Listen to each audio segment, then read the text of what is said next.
You know what's fucked up about mass shootings right now? What? The one happened in El Paso, right? Yeah. And then the one that happened in Dayton, like David and I didn't even discuss it when we got home because it's so normalized now. Like, think about it, before all of this crazy shit happened, we would have been like, oh my God, did you hear about the mass shooting? Blah, blah, blah, blah, blah. And it's just so normal now. Like, it wasn't even a conversation that evening. Yeah, you can't even bring it up. It doesn't. It's just like, well. Well, it's like Samantha was like, oh, did you see the shooting? And so I was like, yep. I mean, that's it. Like, remember like when Newton happened, what was that, like 6 years ago now? Or 7 years ago now? Like back then, like I remember when it was a big happened. deal. People were scared. They would like sit there. Everybody would talk about it. You would sit for days. You would second guess everything. You would think about stuff. And now it's just like, well, I'm already taking that risk when I go out. Yeah. So it's so commonplace. I remember when that happened, like people did this like 3, maybe like a 5-page cover, and they had a picture of every victim. And I remember just sitting there and looking through the picture and crying. And now it's just like, well, that's what it takes to live in America. And it's the same shitty arguments that it was back then. People like, well, cars kill people. So fucking stupid. We have so many regulations on cars and drivers. So, we're not going to completely get rid of car deaths, but at least we do a lot of things to try to minimize car deaths. We do nothing to minimize gun deaths. I saw something on Facebook earlier when I was scrolling through. It was like, well, now that plastic straws are banned, I guess I'll just drink this through my assault rifle. Right? Literally anything. We will ban or do anything, but we won't put a single thing in place for guns. Not one single requirement. And even the most liberal people that I know are still like, this isn't a war on guns. Bitch, yes it is. What are you talking about? They're like, you can take away all the guns, but it's not going to change anything. And you're like, okay, well, why does it change everything in all those other countries? Here's the difference. Somebody compared it. They were like, they posted an article of like a stabbing that happened in some country, some Asian country where guns are banned. And they're like, see, take away guns and it still happened. And I was like, the difference here is that 2 people were injured and not 25 people were dead and 16 more were injured. Exactly. That's the difference. Also, the difference is, are you having a stabbing every fucking day? Because we're having a mass shooting every fucking day. Yep. So, yeah. Maybe, more than every day if we're at 250. Have we already been 250 days into the year? No, right? No. Yeah. Wait, are we? I don't know. Wait, 30 times 7. Okay, so we're right about it. Right. But still, like you said, like there's dozens of people dying of these shootings, and that's just the mass shootings. That's not all the other individual shootings that are happening. Those are the mass shootings where more children getting a hold of their parents' guns. Exactly. Yeah, that's not the gang violence. Like none of that. Like that. This is just the mass shootings that we've had, and so we're having thousands of people die every year. And if someone wants to go around with a knife, fine. Well, like not say fine, but you know what I mean. Like it's a lot different than walking up. How many mass stabbings are we really gonna have? Let's be real, people. Like this stupid idea that if we took away guns, we would just have mass stabbings every day. It's so fucking dumb. It is. And I would rather be stabbed than shot with an assault rifle. Right. So your chances of living are a lot higher. Yeah. Because they've got to stab you in just the right spot. They've got to stab you deep enough. Or multiple times, and you gotta exactly. You can run from a knife. Exactly, you can run from a knife. And it's you one-on-one. The field is much more even. Like if I can't go up against someone who has a gun, right? But whatever. We all know this, but nobody wants to listen. It's just so irritating. I can't wait, though, until the generation below us, because I'm going to tell you, these fuckheads, these dumb fucks that are raising an entire generation that has to live in constant fear of being shot, you won't have any guns. If you would have just put in comprehensive gun reform, you would have been able to maintain your guns. But you dumb fucks, you're getting old and you're going to die, and you're not going to have a single gun because the generation below us is going to burn every gun. There will be no guns in America. 10 to 15 years when our generation, our generation's starting to get some control now, but 10 to 15 years when the next generation really starts to get their first people in, you're going to see the next AOC, you're going to see, and it's going to be more. It's going to be so, well, if the Earth's still around by then, but it's going to be so much more because of the shit. My sister, my 14-year-old sister, is doing active shooter training at school. Yeah. Yeah, and you don't think those kids are going to grow up and want to burn every gun? So this idea that you're keeping America free and you're saving the Second Amendment, there will be no Second Amendment in 20 years. And frankly, I don't care. But if you care about the Second Amendment, I would think you would be like, hey, smart thing is let's put some more gun reform in so we don't have kids growing up hating guns. But instead, these kids just grow up hating this. An entire generation, every single school in America. Yeah. Generation Z is going to completely rid us of guns. We will have no guns. So I guess Second Amendment wins in the end. I don't know. And if all these guys want to barricade themselves and die fighting for their guns, good. Let them barricade themselves so long that we'll take all your guns, we'll burn your guns. Whatever. Like I'm so over this idea that we have to like be held hostage by a couple hundred or a couple thousand lunatics that are like, oh, all right, if you want my guns, you can come take them from my cold dead hands. Okay, motherfucker. If that's what we got to do to keep everybody else safe, fine. I guess we're at that point. I don't really give a fuck. We'll come take them from your cold dead hands. Anyways, this is the Your Queer Story podcast. We were like, wait, what podcast are they doing? What is this? Where am I at? What am I listening to? White terrorism is on the rise in America. Been on the rise since 2016. Well, it's been on the rise. What but happened? It is Gosh, escalating. what happened that year? And we're the podcast that promotes love, happiness, and radicalism.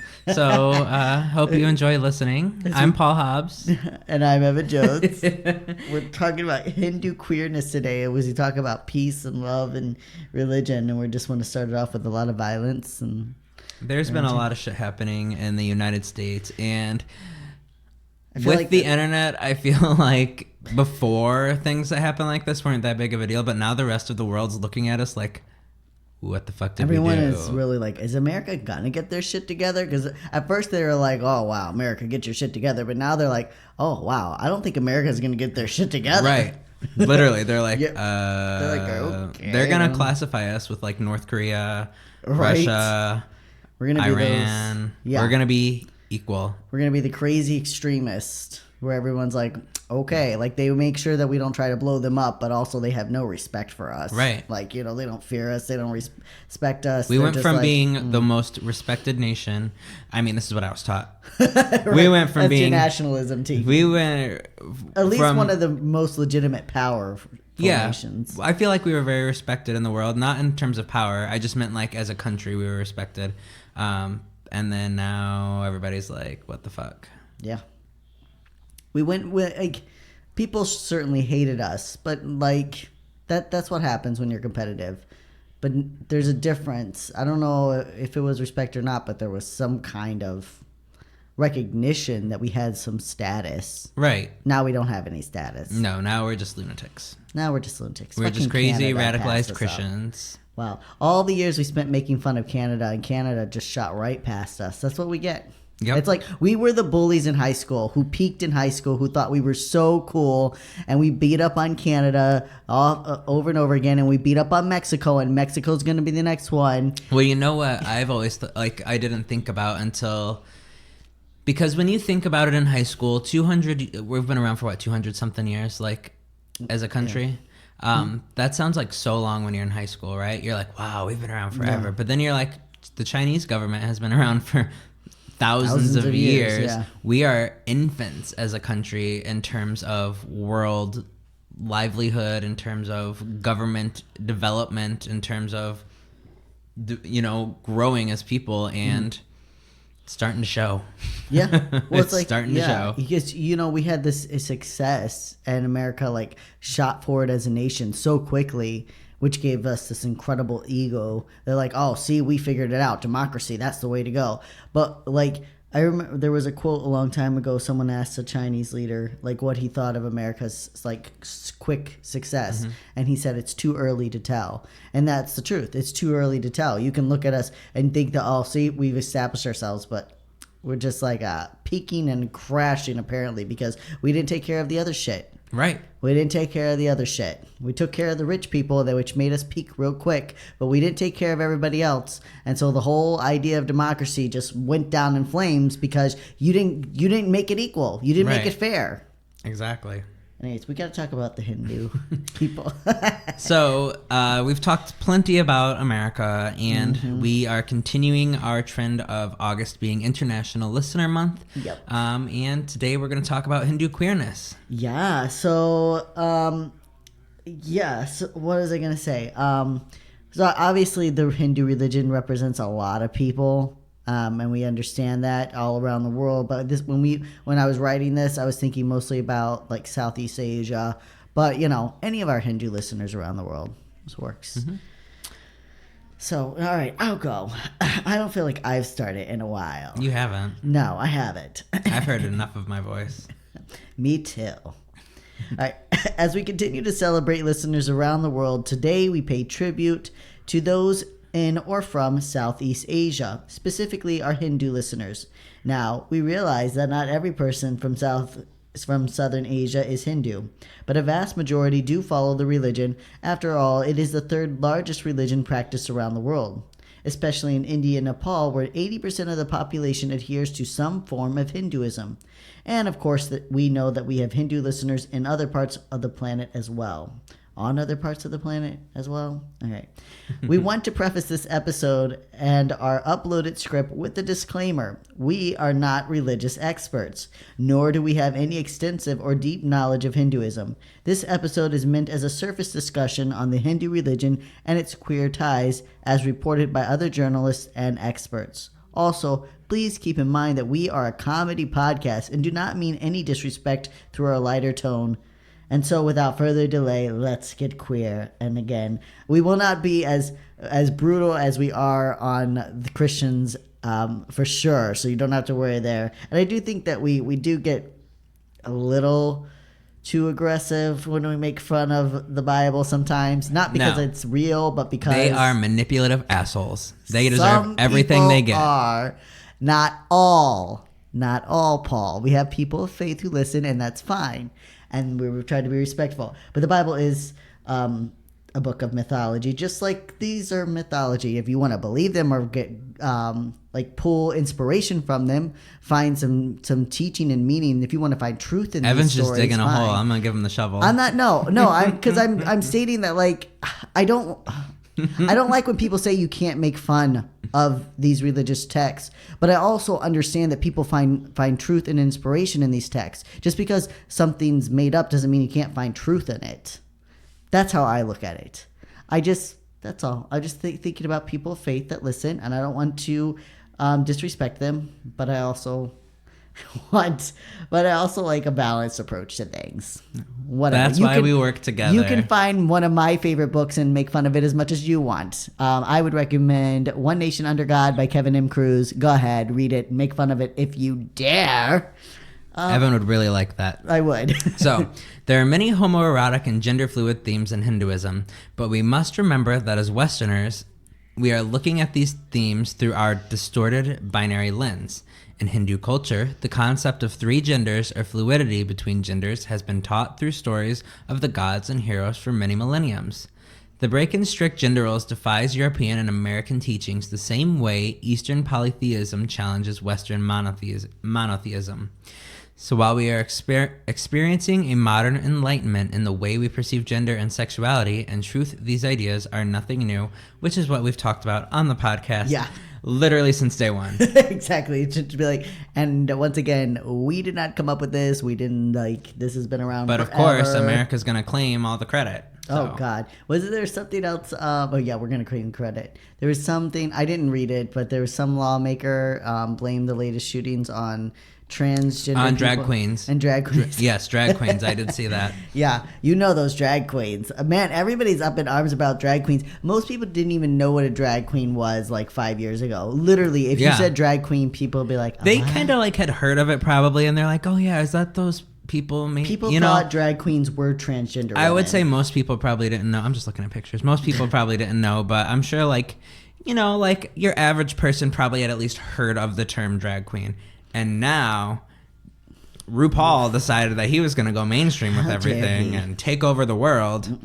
And drag queen story hours. The biggest threat to America by far. Are you kidding me? Oh my God. I don't know. Run with your children and hide, people. Run and read them a book that's full of abuse and rape and incest, but for God's sake, do not let a drag queen read them a fairy tale. No. Absolutely That's not. absolutely going to ruin their lives. That's going to ruin your life. All right.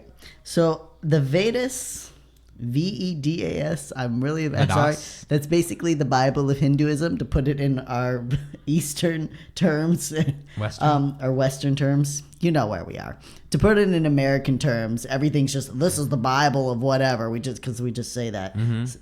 So the Vedas is the oldest religious text in recorded history. Older than the Bible. Yes, I know you Christians are shocked. Dating 6,000 years. That started when the Bible was written. I don't know what you're talking about. I'm sorry. God wrote the Bible when he created the universe. So, so I guess we're wrong. Fake news.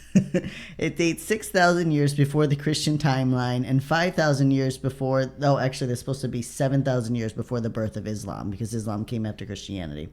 It is full of many sensual and sexual acts. However, they are rarely performed for pleasure. More often, the acts are done as a symbol or metaphor to a deeper lesson. One of the main ways we see queer themes presented in Hinduism is through the metamorphosis or incarnation of gods. The story of Shiva merging with the goddess Parvati is one of the most well-known in Hindu folklore. It is in the original telling, Parvati wanted to share the experience of her lord Shiva, so she asked the god to literally join them together. In this bond, they What? Are you laughing at the fact that I have no idea how to say this next word? Yes. In this bond, they became known as Ardhanarishvara. So it sounded like a really good idea when I decided to write this episode, but the fact that I wouldn't be able to pronounce 90% of the names now comes back. So that's Ardhanarishvara,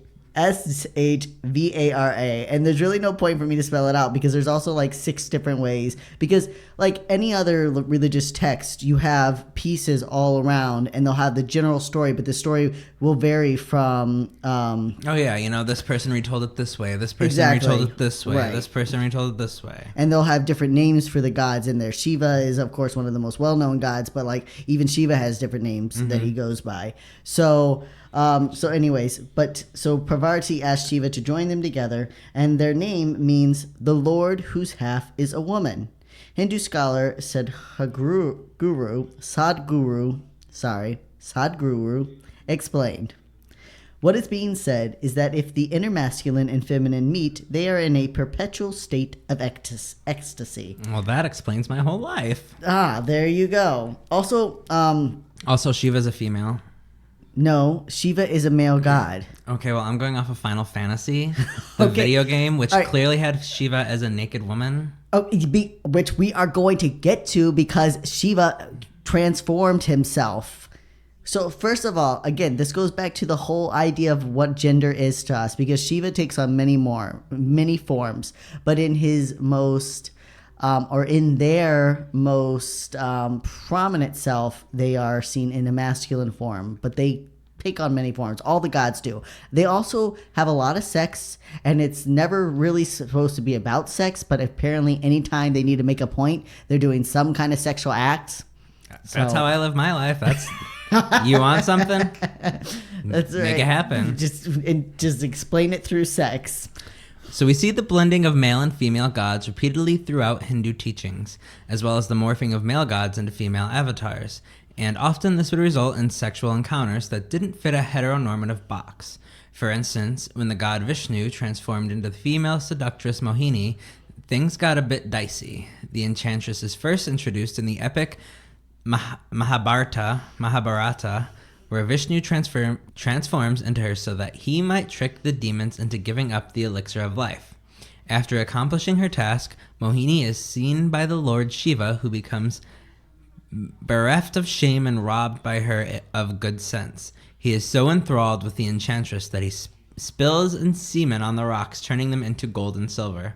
So first of all, Shiva is masculine in many forms because Shiva sprays his semen around a lot. It's a big thing. So basically, so Vishnu transforms into Mohini. And the thing is, I'll read it. Shiva pursues Mohini even after learning that she is a male god, Vishnu, in disguise. In one adaptation of the story, Shiva pleads with Vishnu to transform back into Mohini. The writer of this tale states that Vishnu is afraid that he will be turned to ashes, but Shiva that he will be turned to ashes by Shiva if he complies. Yet in another similar story, Vishnu happily transforms for Shiva, prompting the god to ejaculate once again, like the second she transformed. She was That's just called like, that's called premature ejaculation. That's right. And you know what? Facebook has been giving me this ad lately where it's like, this is, I forget what it's called, but it's basically like an ad for premature ejaculation. And I'm like, I don't have that problem. Why does this keep appearing? Well, it knows it's happening. It's coming. Maybe it's like, you're getting a little, does that happen when you get older? I don't know, but I don't know why. Premature ejaculation? I don't know why I'm I thought getting erectile dysfunction would be more likely. Yeah, but I don't know why I'm getting this ad. Is it like because I'm a gay male? Are they targeting me? I don't know. I don't know. It's been very Maybe strange, just a though. male. I don't know. It's probably just a male. Maybe. That's it. Yeah, but where is it? Oh, yeah. So Shiva and Mahoni, who is really Vishnu. So he, has his thing, right? Mm-hmm. I don't know. So, but then again, like, it's not So even this seen time as he a created gay. the god. Yeah, but it's not even seen as like a gay thing. It's just seen as like, I don't know, like that Vishnu is male, but he can look like a female, and that really gets you excited. So, so yet in another similar. Oh wait, no, prompting the god to ejaculate once again. Just say that one more time. This time, creating the god Ayyappa, sometimes known as Shasta, who became a great hero in Hindu legend. That's what happened when Shiva ejaculated again. Just So randomly created a god out of the. Every out of time he nothing. ejaculates, he creates something. Because it's a metaphor for creation, but like Imagine if they had abortion back then. Half these gods wouldn't exist. they wouldn't. No. What do you mean an abortion? What does that have to do with it? It's his ejaculation. That's every time he masturbates. Every time he just comes, he's just creating something. Can you imagine how awful would it be if every time you came? Do you know how many gods there would be in this world? You know There how would many be at kids you least. would have? Wait. Let me see.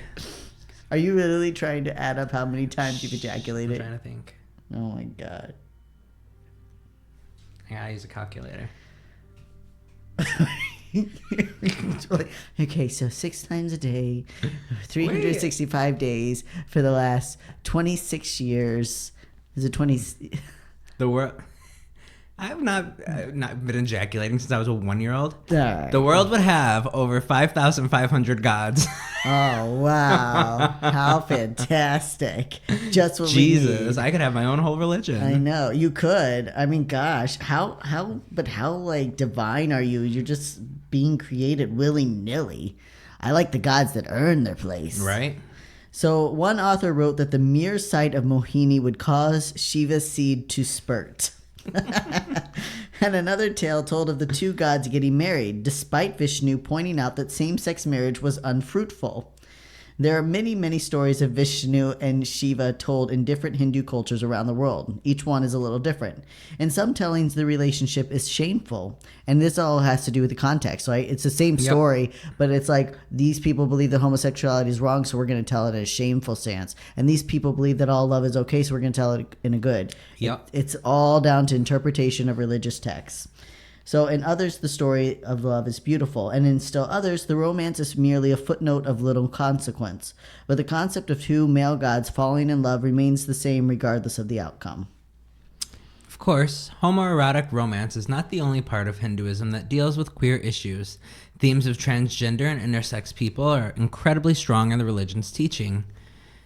Shikandi, sometimes called Shikandini, was a hero born a male in a female body. As with every other story in Hindu folklore, there are many legends surrounding Shikandi.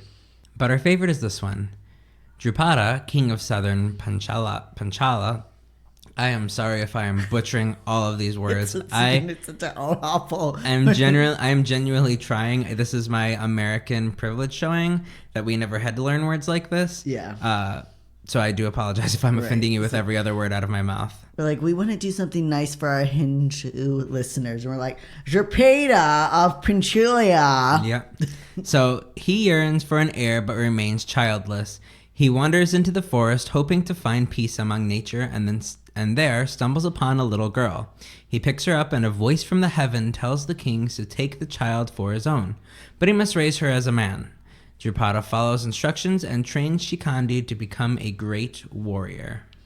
In time, Shikandi is married off to the Princess Dasharna, who realized on their wedding night that her husband doesn't have a penis. That's a big secret to keep. That is a until very your wedding big, day. Yeah, I don't know how you're expecting to get around that. Like, also good for them for waiting for their wedding night and being pure. But yeah, this is why you don't wait. This is exactly why you don't wait, because you do need to know what's going on down there. If you decide to love that person regardless, fine. But like, you should at least, if you're getting married, if you're just started dating, keep it to yourself. But if you're getting married, you got to have an idea what you're dealing with. Mm-hmm.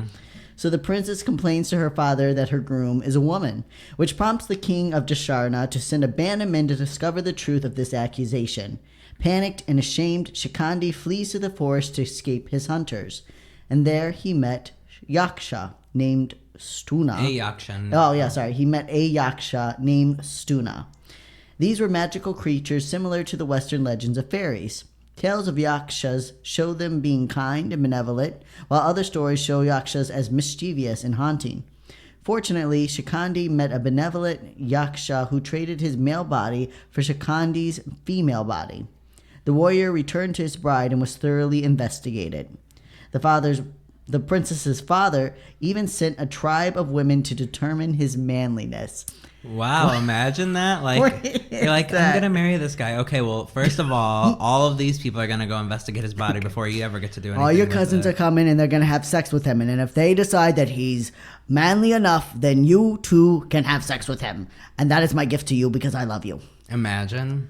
I've been listening. Bernie is officially back. So you're going to have to listen to the Bernie voice for the next year, folks. You're welcome. The trait of gender was meant to be temporary.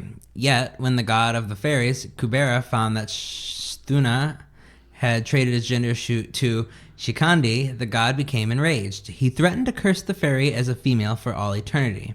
However, after being calmed down by other yakshas, the god instead cursed Stuna as a female until Shikandi's death. It is interesting and important to note the sexism in this story. Even in Hindu folklore, filled with goddesses and female warriors and transgender heroes and gods, sexism still runs deep in many of the pages. Shikandi has a son with his wife and goes on to defeat the most powerful warrior in Hindu legend, Bhishma. Just a few days after his triumph... Can you hear Samantha in the background? I'm sorry. She needs to watch her Law and Order. Okay? Just a few days after this triumph, Shikandi dies in the battle of Mahabharata. Yeah, so even in Hinduism, like it's really odd to me because like in Christianity, you don't really have any female heroes. Right, everybody's male and exactly. These are the guys who are running shit. The big leaders, and then like there's a couple of like prophetesses and stuff that people look to. If you really dig through the Bible, you can find some heroes, Esther and Ruth. But like other than that, like there's not any central figures that are female. But in Hinduism, you have a lot of goddesses. Yet they are always subversive to men, and there's still like the god is so angry at the Yaksha for trading his gender that he's like, well, fine, you could just be a woman forever, and again being like implying that's a bad thing, right? So another story of queer themes, if not odd, is that of the goddess Bahuchara, Mata. We can't decide if this story is homophobic or feminist power or third sex enlightenment or maybe all three. And the more I looked into it, the less I think it was homophobic, but we'll talk about it. It's kind of odd. So we should note that there are many devoted transgender and intersex followers of this goddess. We will let our listeners decide for themselves what they think of Bahuchara. Her story begins when she was a mere mortal and was attacked by a highway robber named Bapia. The marauder attempted to... The marauder? Marauder? I'm the one who put it in there. The marauder attempted to rape Bahuchara and her sister, but instead the two women cut off their breasts and bled to death. That's extreme. You could have just stabbed yourself in the stomach. But I guess she's like... Or you could have just stabbed him. That's a good point. That's an option. You had the knife. So... I don't know. I feel like it took a lot longer to cut their they could have literally. Oh man, buddy. I mean, I guess I get the point a little bit because she didn't want him to enjoy her body after she died. But still, you're right. It took a long time for her to sit there and saw off her breast, and you would think in that time she would have just stabbed him. But whatever. There's a hole. There's a hole in this plot. Okay. So as payment for his crime, Bapia was cursed by the gods as impotent, and Bahuchara was transformed into a goddess. However, there's also Did her sister just get fucked over? Her sister didn't get to become she did the same exact thing. Her sister probably didn't. She's like, look, we can just stab. She's like, no, this is what we're doing. This is what we're doing, sis. We're doing this. The sister just gets fucked over. She doesn't get to become a goddess. So I just die, and I don't even get to become a goddamn goddess, and you cut my breast off. There can only be room for one. Okay. There's another variance of the story where Bahuchara follows her husband into the woods and finds him engaging in homosexual acts and dressing as a woman. She confronts her husband and demands to know why he married her if he didn't want her. He explains that he was forced into the marriage by his parents and pleads for her understanding. Some legends have it that Bahuchara agreed to forgive her husband only after cursing him with impotence and requiring that he and his kind dress as a woman and worship her as a goddess. So like there's two, like some people interpret it as he was transgender, and that was like these homosexual acts were actually just him expressing a feminine. It was just a feminine expression, and she was actually releasing him to be able to express himself. But then there's also the thing that maybe he just liked men, and she was like, Right. well, if you want to fuck men, why don't you just be a girl? Right. So, but it has It's down to interpretation. It's down to interpretation. But again, like I said, a lot of transgender Hindus have taken her on as a goddess, so I guess we should trust them. But, whatever you think. So once immortal, Bahuchara begins to visit men who are impotent and creates them as a third sex, removing their genitals and cursing them as Kleba, which means one of the third sex. However, this curse often worked to the advantage of the Kleba. For instance, when Arjuna was returning home after 12 years of exile, their new Kleba curse disguised them so that they could re-enter their kingdom without detection. But she was not only overseer of third sex and genderqueer people. She definitely aided transgender warriors such as Shikandi, mentioned previously, and Tejpal. According to mythology, Tejpal was also raised as a boy like Shikandi. He also fled for his life after being outed as having female genitalia. In the forest, he found a magical pool which could transform any being into a different kind of being. When Tejpal entered this pool, his body changed to a male form and he even sprouted a mustache. After his physical transformation, Tejpal built a temple to honor the goddess Bahuchara. I am struggling here. You are struggling. It's just so many. It's because we keep tripping over all these words. I wish there was a pool that you could just walk into and sprout a mustache, because here I am going on a year and a half plus of tea. Can you see the outline? Yeah, you're getting it. It's coming in. I have these tiny little hairs on my chin that I refuse to shave, so I just keep trimming them, because otherwise they grow really long and look stupid, which they already look a little stupid, but I just can't bring myself to cut them off. So... yeah, thank you for that very fake laugh. No, I was laughing because David, he has these on his ears for some reason he gets these really long white hairs. Like you will never see it unless the light hits it the right way. Yeah. And I've told him about them before, and I've tried to secretly wrap it around my finger and yank it off. And he will. You're kissing him and trying to rip hair off his ears? What the hell? I don't like them. So then we're sitting in the car the other day because he turned the light on in the bathroom, and he just looked at it in the right way. He's like, "Oh my God, do you see this hair on my ear?" And I was like, "Yes, David, I've been telling you about these hairs for 5 years. Of course I've seen them." And he's like, "Well, why didn't you try to get rid of them?" And I was like, "I've tried to get rid of them and you stopped me." So then fast forward 2 days later, we're sitting in the car, and he's driving, and then he goes, "Oh my God, I forgot my ear's bleeding." I'm like, "Why is your ear bleeding?" He shaved his ear and cut his ear with the razor because he finally realized that he had these massive hairs on his ear. He's just shaving his whole ear off. Yeah, just and I guess he cut himself. Oh my God. That's good. I don't have any hair on my ears. That's nice. Although Samantha's constantly trying to pop my pimples, and I hate it. I try to pop David's pimples too. I hate it so much. First of all, I hate it because she just walks up to me and she'll be rubbing my back, and she'll be like, "Hey, babe," and then the next thing I know, she's squeezing a pimple. And I'm like, "No, I want that there. No, you don't get to take it. You have to do it. Just do it in the moment." No. All right. So another aspect of Hindu queerness are the many same-sex parents and single-sex parents. The god Varuna conceived when his semen fell on a mount of termites. Varuna also had a male lover in the god Mitra. So that's just as an example. So like Shiva, like every time the gods ejaculate, they're just making another kid. So, but Varuna also had a male lover in the god Mitra. The two conceived 2 children together through surrogates. Their intimacy is marked through many forms of Hindu art, most notably through the forms of the lunar phases that symbolize same-sex love. The Shatapatha Brahmana, which is another Hindu text, reads about the 2 lovers. Mitra and Varuna are the 2 half-moons. The waxing one is Varuna and the waning one is Mitra. During the new moon night, these 2 meet, and when they are thus together, everyone is pleased. On that same night, Mitra implants his seed in Varuna, and when the moon later wanes, that waning is produced from his seed. So I don't think there's any misinterpretation of what's happening there. He puts it in his butt. Exactly. He implants his seed in him. So I don't think anyone can be like, all right, now see what they're really saying there is. Right. It's not like the Bible where everything's vague. They're like, he fucked him in the ass and he filled him with cum. Exactly. Period. And they're like, okay, then I guess that's what happened. See, I wish the Bible was that direct. Yep. Because everybody gets to interpret it how they want otherwise, right? Exactly. There's also the story of 2 widowed queens who were commanded by Shiva to make love together, and by my blessings you will bear a beautiful son. The 2 queens obey without question and bear the warrior Bhagiratha, meaning born of 2 vulvas. Wow.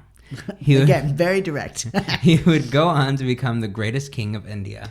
Yeah, they don't They really don't beat around the bush. They don't. They're just like, yeah, this is what it means. So... good. That's good. Mm-hmm. Throughout Hindu teachings, homosexuality and gender fluidity are never explicitly condoned or condemned, but yet they are depicted again and again through stories and images. In the temples of Khajuraho, Khajuraho, the walls are covered with pictures of sexual orgies, many of them men on men and women on women. This would indicate that these encounters took place in the temple, and the sexual experiences were meant as spiritual rites of passage. Yeah, okay. Well, all right, sure.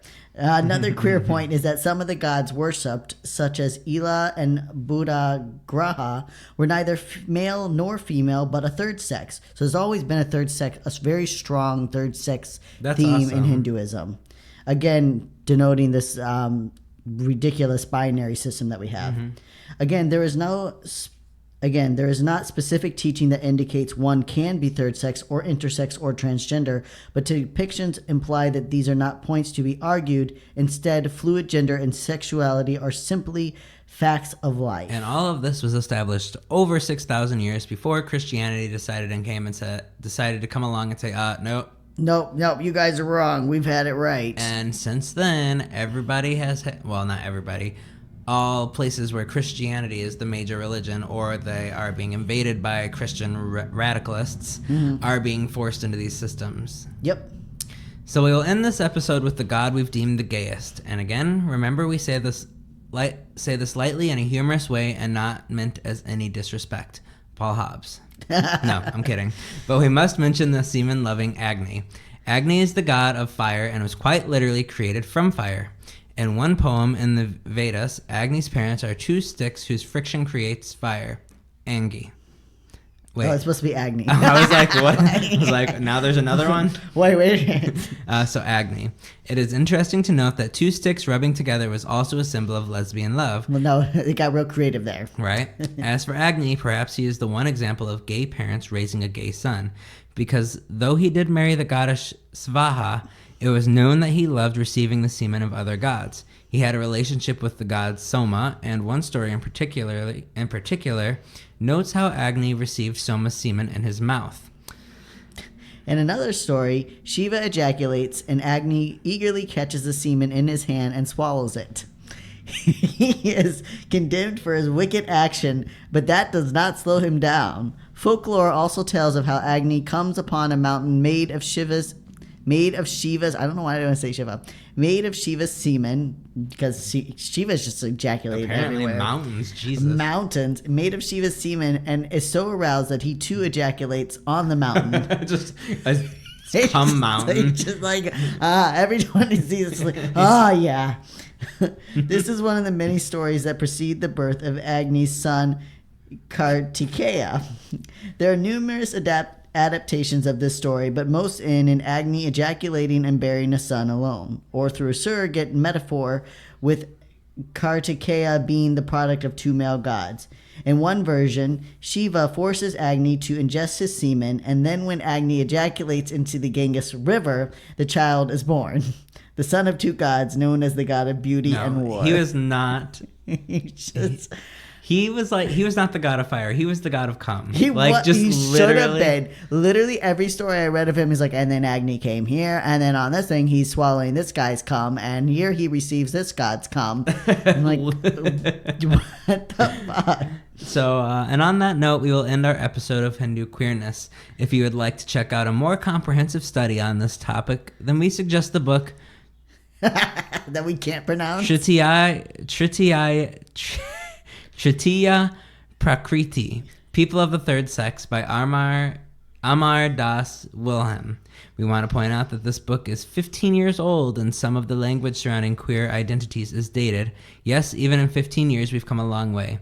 However, the content is still solid and is from a queer Hindu with quite a bit of knowledge. The link to buy the book or download the ebook for only $3.99 is available on our published script at yourqueerstory.com.